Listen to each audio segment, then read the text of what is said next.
Customers want fast and frictionless digital experiences, yet also expect protection against breaches, privacy violations, and fraud. Drive engagement by optimizing security and convenience to attract and retain customers. Use the PingOne cloud platform to build, test, and optimize digital experiences. The no-code orchestration engine weaves together authentication, user management, and MFA, all of which can enhance security, drive engagement, and boost revenues. Visit securityweekly.com/ping identity to learn more.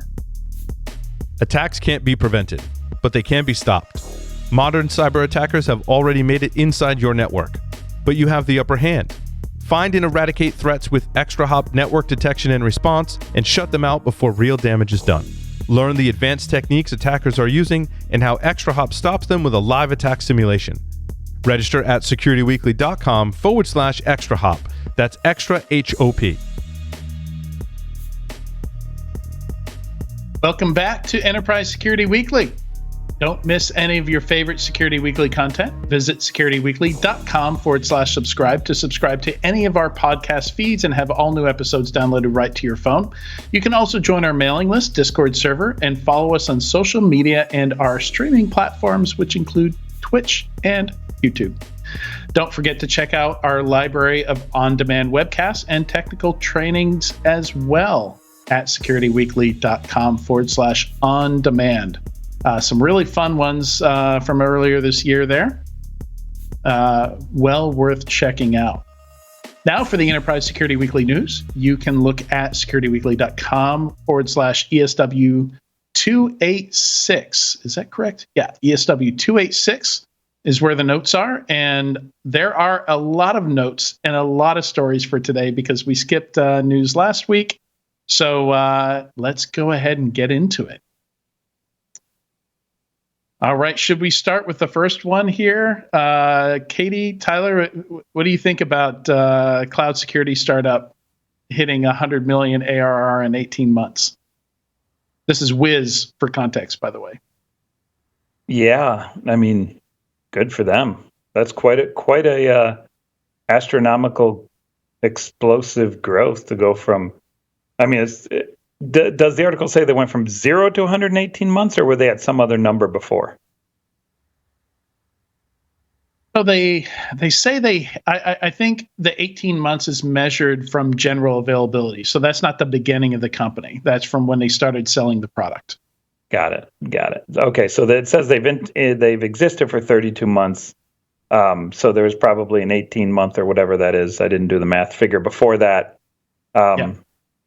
But I mean, still, that's phenomenal growth. Good for them. They found a market that was untapped, that was massive, that needed help, and they got the product out at the right time with the right people and took this thing off. So yeah, good for them. It's fantastic growth. I applaud them. Assuming that ARR is real, I applaud them.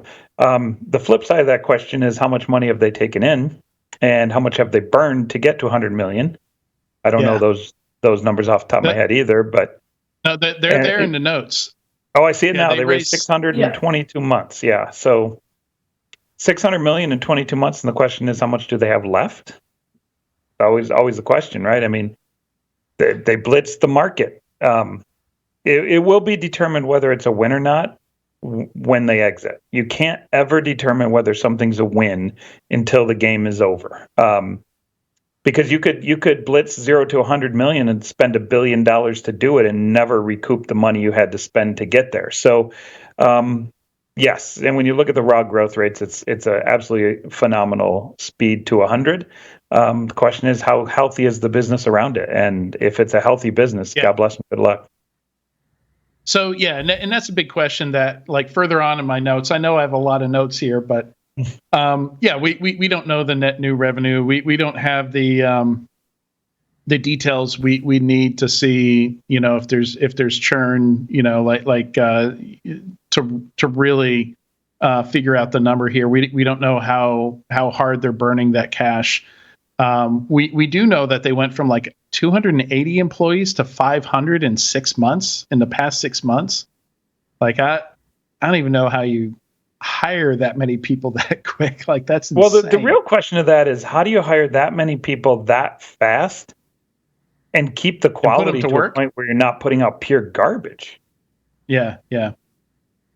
Yeah, that would be I one of my big questions, because it's one thing to get, a couple $1 million to hire folks, and another thing to actually onboard them properly and make sure everybody's marching in the same direction in terms of product expectations, customer outreach. So, like Tyler said, kudos to them if this is true, but it seems like there's almost a race to be the first, versus the goal to be the best necessarily. Not necessarily with Wiz. I think there's, certain segments of the market that are trying to say, hey, we're the first to do this, we're the first to do that. And, former analysts speak is, you never say you're first, best, only, or unique. So But those they are do like anyway. the death words here.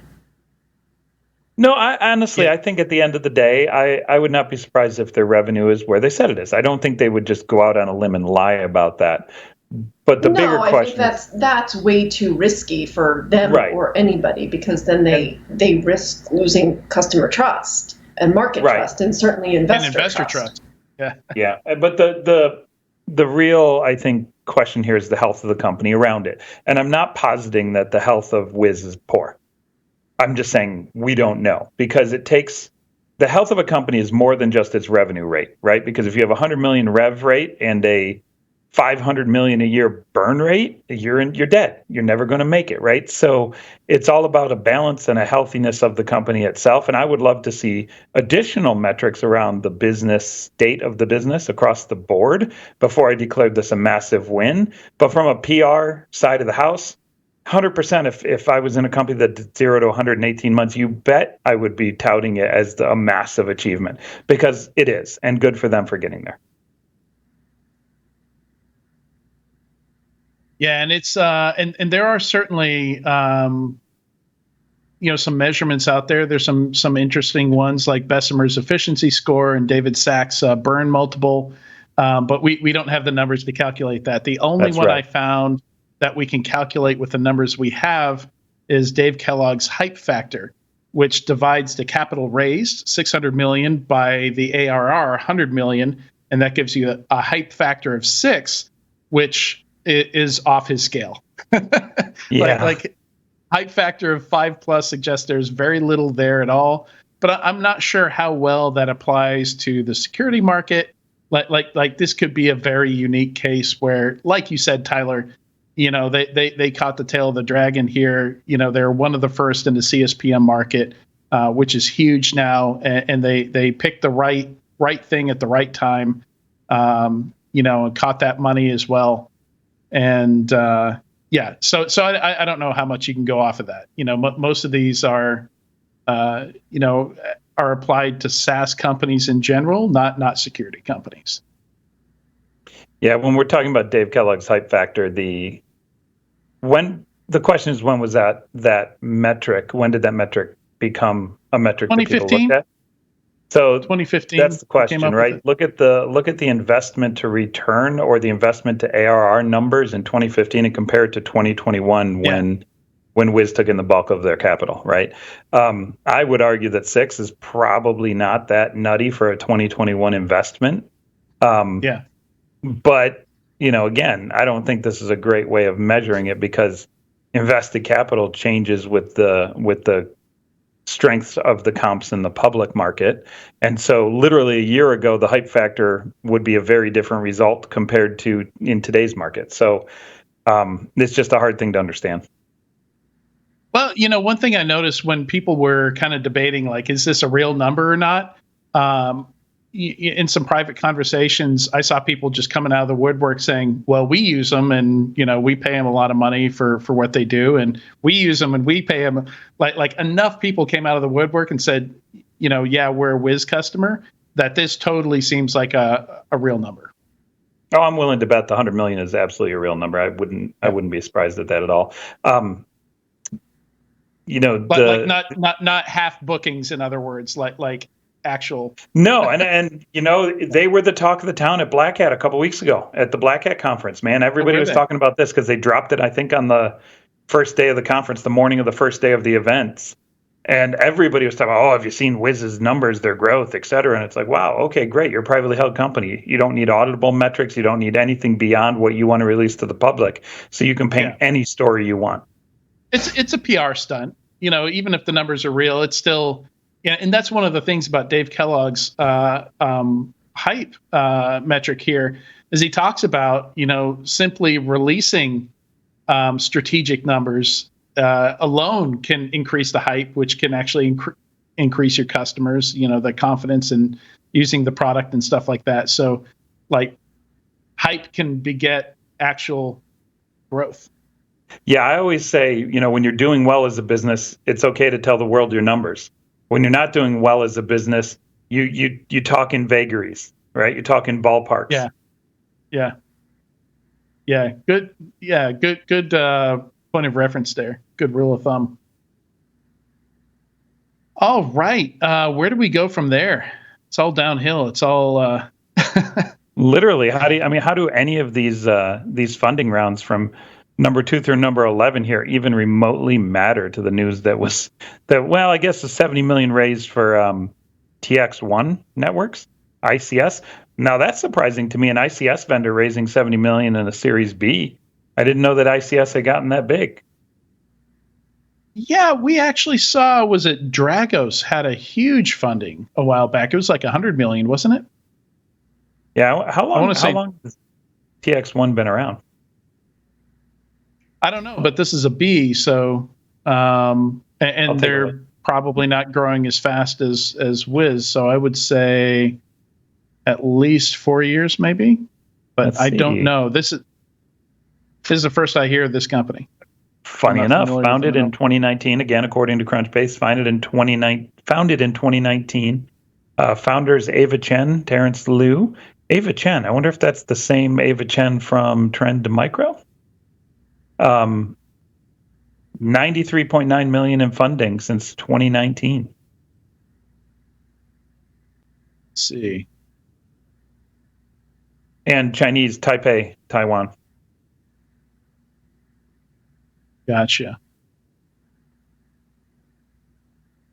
And yes, it's the same Ava Chen from Trend Micro, the original co-founder and CEO of Trend Micro. Oh, interesting. Yep. Very interesting. Yeah, that Trend Micro is an interesting startup story in itself. That story a lot of people don't know. Okay. But yeah, it's we're starting to see more and more ICS and I don't know which term we're using here, industrial Internet of Things. I guess ICS suggests slightly different things than industrial Internet of Things. But either way, I'm surprised that the TAM is as big as it is. But again, that I 100% could just be me being disconnected from the reality of what has grown into a potentially major market, especially in China, where I have no visibility whatsoever. Right. Yeah. Same. Yeah, and it's I think it's become clear that ICS is a legit target that a lot of state-sponsored adversaries are looking at. And we've got another story here. It basically says insurance is not going to cover you in those situations. I think that goes all the way down to story number 32, where and basically what Lloyd's is saying, not an expert on cyber insurance, but it seems likely to filter down to other insurer groups. But yeah, basically they're saying, and it's vague enough to where, my first question was, what about collateral damage, like NotPetya? Like if Merck wasn't targeted by NotPetya, and they had that whole legal battle over their insurance covering them because they got hit by it.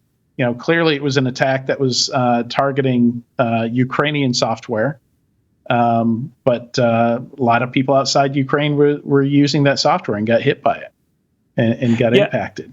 Yeah, this whole thing about excluding catastrophic nation-based cyber attacks from insurance coverage seems very difficult to figure out if you really think about it. Because if you think about the attacks we've seen, even over the last 10 years, it takes forever to get attribution, if you can even get to attribution at all for many of these attacks, right?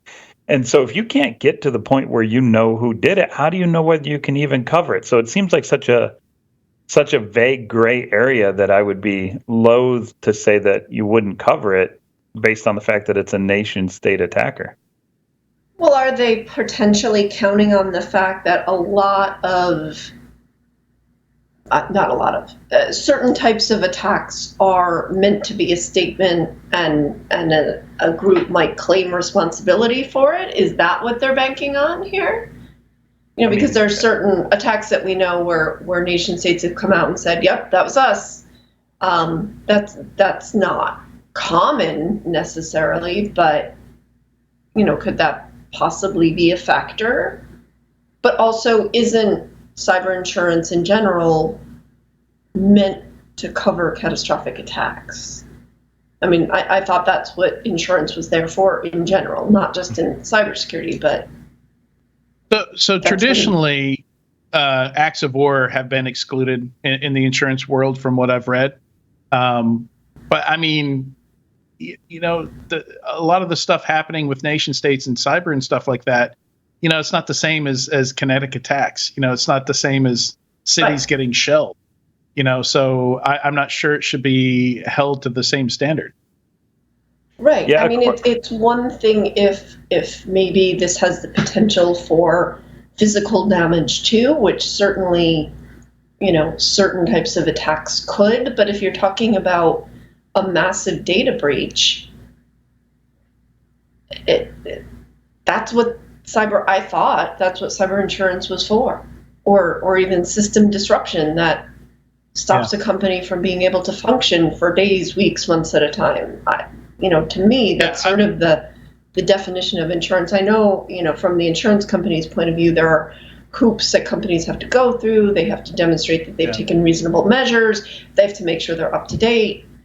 They have to get the audits, all of that stuff. But if you're taking away a big potential chunk of what insurance is supposed to cover, what's the point of paying all of this insurance money? Well, and there's a couple of interesting points in here, right? So one quote in the article says, for most market participants, it's not so much about nation state activity as it is about when the level of activity rises to a degree of catastrophe in financial terms. That's something that we're all wrestling with. The we in that comment are the insurance groups themselves. The other thing that caught my eye is, where did it go? The U.S. government has formally attributed NotPetya to Russia and WannaCry to North Korea, but both nations deny involvement. So at what point does it become an official nation-state attack? And what happens if it takes 2 years for them to actually do an attribution with any actual detail, and you've already paid out as a cyber insurer? I don't understand how this even can be enforceable. Or are they not going to pay out until like are they going to hold off on paying out? Because that would be proving a negative, right? Like look at the case of NotPetya. U.S. government formally attributed it to Russia and WannaCry to North Korea, but in what time frame? And so what are you saying? We're just not going to pay out because we think this one's huge, and we're going to wait X number of months, years, decades for attribution? And are they banking on the fact that, okay, maybe quote catastrophic attack will wipe out a business enough that the money that they would have to pay is less because the stock price would go down, or the company would have to downsize, or or whatever the implications would be if it's quote catastrophic enough? Yeah, war exclusions in particular have been a topic of fierce debate within the cyber insurance industry for many years. The relative youth of the cyber insurance market means that there's a lack of standardization around terms and exclusion clauses. Ratings from Moody's, a unit of Moody's Corp, said in a June note. In other words, they don't even know themselves how to really determine efficacy of some of these exclusions or inclusions. Yeah, even calling it war exclusions, like I don't think the comparison goes very far, but between historical war exclusions and insurance and cyber stuff. Well, and add to that the fact that, if I remember correctly, the bulk of these were not necessarily, especially at the time that they were detected, were not necessarily attributable at all to a nation state. They could have been an individual actor within the nation or group of actors within the nation that the nation knew about and just chose to ignore. Is that considered a nation state attack because we turned a blind eye to, Korean individuals attacking United States ICS systems? Well, that's a really good point, because everybody's definition of nation state actor might be different. If you're going to go to other countries, I mean, I'm sure this happens in the US too, but if somebody is caught, or a small group of people, large group of people, whatever it is, caught and is, if somehow attribution is possible and they find a person or group of people who are in a nation, is the nation state going to deny their involvement? I mean, if you're the kind of organization that's going to be specifically trying to go out and harm other nations, you might not care about that. You might just specifically say, all right, we're throwing these people under the bus. This is the risk they take. We're paying them to do what they do. And, that might be part of their employment agreement. Yeah. And according to U.S. in the United States litigation, insurers have the burden of proof on the case, in particular in the case of war exclusion, according to Moody's. So that makes it even more difficult for an insurer, because now they have to prove that it's a nation state if they don't want to pay out. Right, and in some cases, these nation states who are employing individuals are going to cover their tracks pretty darn well, so that they can say, there's no evidence that this person ever existed in our system. And another quote from it here: part of the reason why insurers are increasingly leery of covering state-based cyber attacks is the vast economic damage they can cause, which, begs the question, okay, if insurance isn't going to cover it and it's going to cause vast economic damage, now we're into the subject of bailouts and whether or not governments should be actively protecting private business, which is something that the UK has been kind of playing around with and considering. And, there's been some discussions here in the US of that as well, of the federal government taking a more active role in defending private companies, or public and private, not, government institutions, in other words. That's been a point of contention for decades. Yeah, I think it'll take a big event where, the insurance business en masse is like, we're that worm that wrecked like half the world, we're not covering that. It'll take an event for that, for this to really get resolved, I think. Or lit on fire. I don't know if that would resolve it either, but at least it would drive the conversation, right? Absolutely. All right. Speaking of things that are on fire, let's cover Twitter apocalypse next here. It's one that we cannot miss today. The debates are very divisive that I've seen. I don't know. I'm curious, based on what you both have seen, how you think it's playing out. But from the conversations I've seen, it's almost 50-50, where folks are like, Mudge is a jerk for doing this, and Mudge did the right thing. He's a hero, and like very little in between. Like very, very divisive situation here. Yeah, I'm going to go ahead and defer to Katie and let her take the first crack at this. I was going to do the same thing. Damn it. I can continue talking if you need me to buy you a minute. Mudge is a jerk or Mudge isn't a jerk. I think the thing that's just been on my mind this whole time is this really a surprise to anybody? Right. You hired Mudge. So, and also if you've been paying a modicum of attention, you know all of the problems that Twitter has had. You know all of the problems that social media has. You know what social media does, its function in this world, its revenue generating model. How is any of this a shock? And we keep seeing these stories come out in the news like, oh my God, giant revelations. And I read a bunch of them and I thought, what are we revealing here? Yeah. Certainly everybody in the security world should know, maybe not to the extent that there's some details we know now, but I just didn't think any of this is that much of a surprise. No, because you understand what's going on here, but I think there's some context, some details that we need to go through real quick. One of the first ones is that Mudge was not the CISO. He was hired as head of security, which is kind of a different role for CISO. It's more of a technical role. It's the same title more he hands-on had. Role.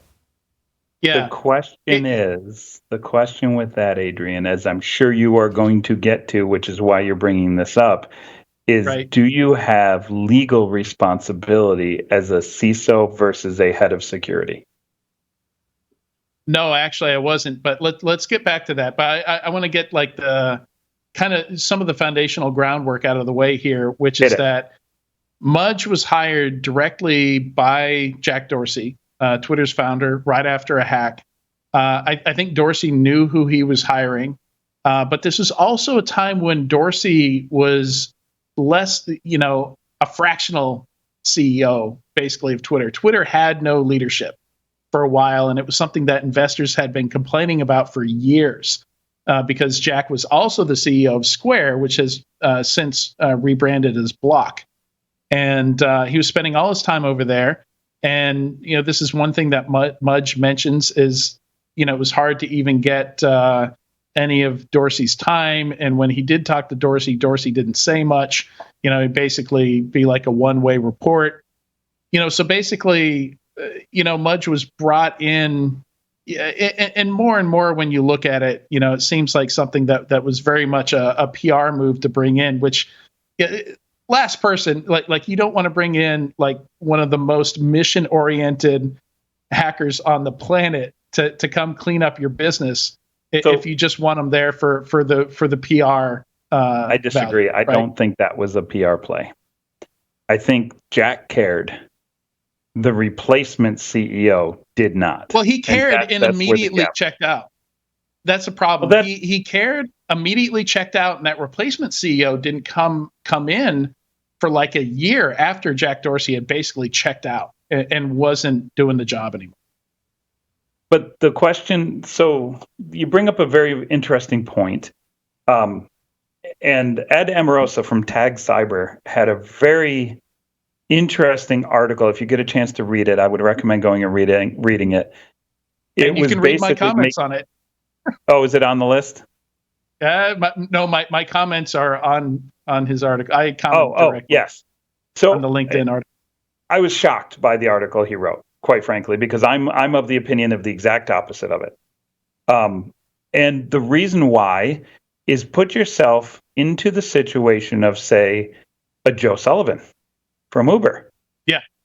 I was going to mention buried things, or supposedly has been accused of burying things, hiding things, not doing what he needed to do as a CISO, where he has executive level responsibility for the security of Uber. And now he's got himself in a very, very serious criminal and civil lawsuit situation. So flip that, learn from that, and now put yourself into Mudge's spot, where he is considered a executive, not the CISO, but an executive level representation of cybersecurity, which means he's presumably at the board level and communicating with board members. In the article I read, I think it was in the Times that broke it, or CNN that broke it, said that he was at the board level. If he were to bury it, ignore it, not bring it up, not whistleblow it, is he going to go down the same exact path as Joe Sullivan if something extremely bad were to occur? Exactly. Yeah, liability, right? Which is what you're getting to with the legal angle that you mentioned earlier. And honestly, I thought it was a little disrespectful of Rinky Sethi, who was the actual CISO of Twitter, who was hired at the same time as Mudge and left at the same time as Mudge. And nobody seems to remember this, but we actually covered it on the show because we were a little confused. We're like, because Mudge was announced like a week before Rinky was. And when Rinky was announced as a CISO, we were like, okay, wait, then what's Mudge? If Rinky's, because Mudge was reporting directly to Jack Dorsey. So definitely at that executive level. But then Rinky, I'm not sure who Rinky was reporting to, but she actually had the CISO title. Came on when Mudge did, left when Mudge did. So when I read Ed's article, I was like, dude, like the whole article is about he was a bad CISO. This isn't the job of the CISO. A CISO is supposed to CISO. I'm like, wait, he wasn't the CISO. That was not his charter. That was not what he was hired to do. If you go back and you read, because he provided media a bunch of quotes about why he was joining, why Jack hired him, what his goals were, very clear on that. And it was not a CISO gig. Yeah, I mean, sure. What you end up debating then is the ethical and morality side of the equation, which, quite frankly, like I don't necessarily want to fight either side of that fight because people have their own versions of ethics, morals, et cetera. And I'm not going to sit here and pass judgment on Mudge, who, personally, I knew 20 years ago. We worked together. We were colleagues at Stake in 2001 onward, right? So I have the utmost respect for the guy, and I don't judge people's ethics and morals. That's their decisions to make. But I think looking at it simply in the slot of the legal ramifications of not bringing it up, it's just keeping your ass out of jail. And I wonder if Rinky, and I don't know Rinky at all. I don't know her personally. I've never met her. She came in same time, left same time. She probably has similar information and data. And, maybe it's a similar departure reason and she just chose not to go public with it. I don't know. But for me, it's not an ethical or moral decision. It's a keep my ass out of jail decision. Yeah. And especially if we're going back to the whole Joe Sullivan thing, we talk about, and again, I'm not going to make any judgment and certainly no political statement on what I personally feel about the Joe Sullivan case either.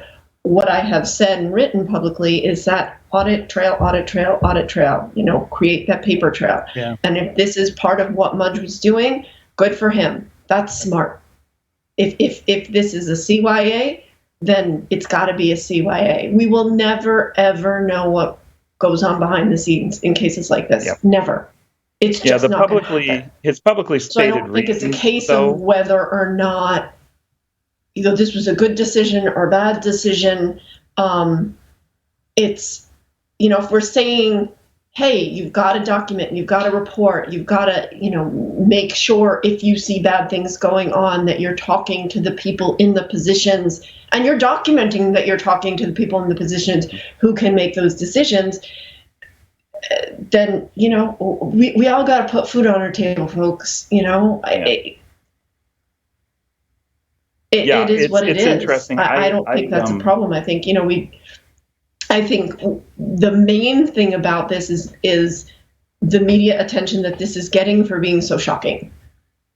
For me, anyway, I think it's kind of funny that it's getting so much media attention. Yeah, I don't think it's a shocking issue. I think, I listened to the actual interviews Mudge gave on it, and he kind of plays up the "I want to do good for the world" card, which, for what it's worth, I remember him saying when I knew him in 2001, that was his MO. Like he's never varied or switched gears off from "I want to do better for the world." 1998 Senate subcommittee testimony. Correct. It sounds exactly the same. He is not strayed from that. But I will say,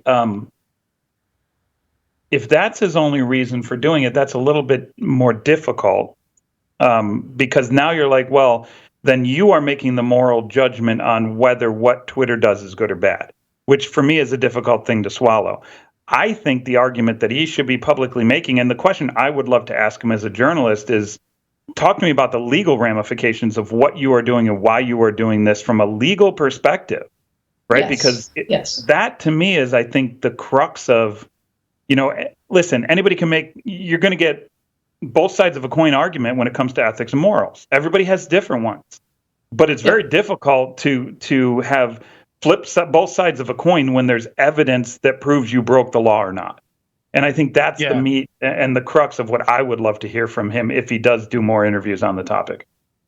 Well, the actual allegations, if you read, the details of the whistleblower report, there's a mix of stuff in there that's a bit squishy, and a mix of stuff in there that's kind of slam dunk, like clearly misleading investors, asking him to beautify reports of bad stuff and take things out and make things look a certain way. So there's some slam dunk stuff in there that just looks awful on Twitter's behavior. Even the legal team there, and then stuff that's a little bit more, certainly opinion, a little bit more leeway on, but just the volume of stuff in it is bad. Yeah. The question, Adrian, question I have for you since you did read it. The question I have for you since you did read through the actual whistleblower report is that specific piece of it. Does he identify exactly what he had to remove from the board decks? Yeah, he's very specific, and I to be clear, I didn't get through all of it. There's a ton. It's because huge. That's another thing I'll chuck out there, right? Specific. He's that's like, I hired this external company, put together this report, and they put it together, and this is what they found. And then Twitter hired another third party to take that report and clean it up. Well, so, I mean, that's another interesting thing, right? So even his opinion, he hired an external independent company to do some of these assessments. Yeah, but it sounds like others hired other external companies to do similar assessments or cross-compare them, right? So, again, I'm not going to say that necessarily what Twitter did here was necessarily wrong either. Maybe they got contradictory data returned. The other thing I'll throw out there, too, is it is a very difficult situation to be on a senior executive leadership team and presenting to board members on things that don't have clear impact with what you do and don't have to disclose. It becomes a fine balancing act between, hey, I could disclose a bunch of stuff as CEO and get myself fired tomorrow, right? Like they have that capability. Cross that, or the flip side of that coin is if I don't disclose certain things, I'm in jail, right? So it is a very difficult, sticky situation to be in a leadership team there. And now I'm not defending that they went back through and removed a bunch of stuff. What I'm saying is I'm not surprised they tried. And the question is, what they removed, was it pertinent to board? Was it risky to board? Was it pertinent to laws requiring disclosure to board? Those are all the very difficult questions that we have no data around. Yeah. And some of it's like conversations that he had with the CTO who became the CEO.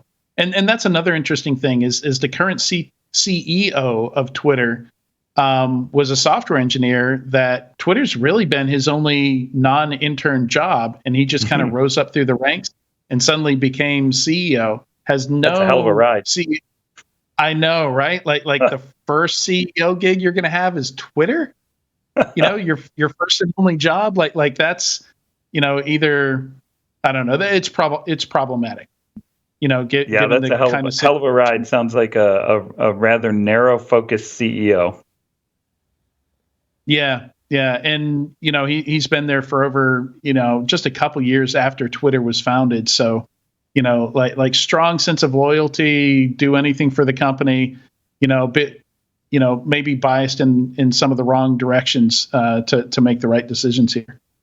But I think, we are getting into a little bit of an ethical and moral discussion here. And it's hard not to, because when you look at people's positions in a company, it's political. It's almost always political. It just is. People get fired all the time for disagreeing with their companies. And, you don't know anybody's individual circumstance. You don't know their beliefs. You don't know their background. You don't know anybody's individual situation. So to say that they're doing things to cover up for the company, that could, in some cases, be a stretch. Maybe that person is really worried about just keeping their job and being gainfully employed. I'm not saying this is what happened here, but I think when we look at the topic as a whole, you have to keep that in mind. I have never worked for a company, big or small, where there isn't some element of political clout, and where if you don't align with the company and with the majority of people at that company, you're putting your own employment at risk. And there are a lot of people who will just say, I'm going to go with the flow because I need a job. I have myself to support, my family to support, whomever to support, and this is what it has to be. And I know this is a much broader based topic than this, and I don't necessarily think it's what happened with Mudge, but we don't know what else is going on in the company, but we can guarantee that whether it's Twitter or any other company on the planet, there are politics involved, and we will never know what they are. And the balance, that's where things get so murky. And even from the legal point of view, if legal were actually black and white, if these were draconian decisions, we wouldn't have the legal system that we have. Yep. So, the balance you get a great lawyer, you can avoid a lot of hot water. Yeah. The balance of those politics against, the law and against the requirements of the business. That balance is just not something that's black and white. And that's why you're seeing half the CISOs of the world taking Ed's side on this, going, that's not a CISO's job. And you see the other half of people like me going, it's absolutely a requirement for the CISO to be bringing these things up at that level, right? So I think it's a debate that really has no right answer. As much as I have my one-sided opinion on it, I think it's a debate that has no right answer. Just another reminder, he wasn't the CISO. Correct. Right. The non-CISO CISO slot. Yeah. Right. Yeah. And it's going to be interesting to see the impact that it has on Elon Musk's upcoming trial, which I think is going to be next month. His lawyers tried to delay it, but it's, this court, this Delaware court is just, I think it's a Delaware court, is not messing around. And they want it to be expeditious, open shut pretty quick. There's not going to be a jury, and they're expected to go through it in like a couple of days. But certainly this is fuel for that fire, and I'm interested to see how it impacts it. Talk about a we will see some speculation as to whether or not people think Mudge is in Musk's pocket. Yeah. Talk about a well-timed for Musk drop of information. I guarantee he's licking his lips now at this information as helping his legal argument. It does look to be totally coincidental. Reportedly the whistleblower complaint was started long before Musk decided to start tweeting that he was going to buy Twitter. But that's not how conspiracy theories work. Stupid facts. Don't let facts get in the way of a good story. Come on now. Exactly. All right, let's lighten things up, jump to some squirrel stories, and then we're going to wrap things up here. We're not going to get to a lot of this stuff. I think those are two really important stories to cover. So if you want to check out some of the other stories, some really cool free tools, new tools, some other interesting stories in there, urge you to go check out the show notes and check those out. But our first squirrel story, there's just so many jokes about an anonymous poop gifting site. And when I say poop, I mean actual feces sourced from various different animals. This was a company you could actually pay to send like horse patties, for example, to somebody you dislike. And I want to see the financials on this company. So you can figure out the financials because we know the number of records and we know how much it cost. I have not done this, but you could do the math pretty quick. they didn't have that many orders. I think it was in the tens of thousands. No, 29,000 orders are in the data. That is shocking. Yeah. That means there's 29,000 orders 29,000 to send crap through the mail. There's 29,000 depraved individuals out there that have sent poop to someone. So not only do we know high school kids have been doing this for decades without spending money. So not only has all that been de-anonymized, and we know who sent shit to who, but we also have the messages that they included in there. So this is like not a metaphorical who sent shit to who. This is not a metaphor. And Adrian, I'm hoping you have a greatest hits of some of these messages, my friend. Some of them are in the article. My mouse is not cooperating with me. So if somebody would check that out. I'm having to do some surgery on my pointing device here. I'm looking right now, or at least trying to. Here's the process for anybody who can't get to the article here. So they have a 4-step buying process. First, you have to choose an animal from which to have their excrement sent. Then you have to provide a shipping address. You customize your packaging, and then you pay for your order. You can pay in credit card or in Bitcoin. $500,000 is 29,000 orders multiplied by $16.95. The company also says that the service promises its patrons complete anonymity. Yeah, but not anymore. Adrian, we're not taking into cost the cost of goods sold here. Oh, right. Okay. Yeah. No, you had to acquire that poop somewhere. No, that's just gross revenue. That's not gross that's not profit. revenue. Gross revenue. That was not even on purpose. It should have been though. That's pretty good. That's all right. It was Adrian. It was quite the data dump, wasn't it? That's what I was saying. Launching into this is there's so many jokes, so many joke opportunities in here. But you wanted quotes. I've got some quotes for you. I saw a cockroach today and thought of you. I stepped on it. This gift shows my thanks for your hard work and is a symbol of how great my team thinks you are. Enjoy. That's about it. They didn't share that many. I actually downloaded the data dump, and I have the dump. You downloaded the dump. Yeah, I don't have it on this computer.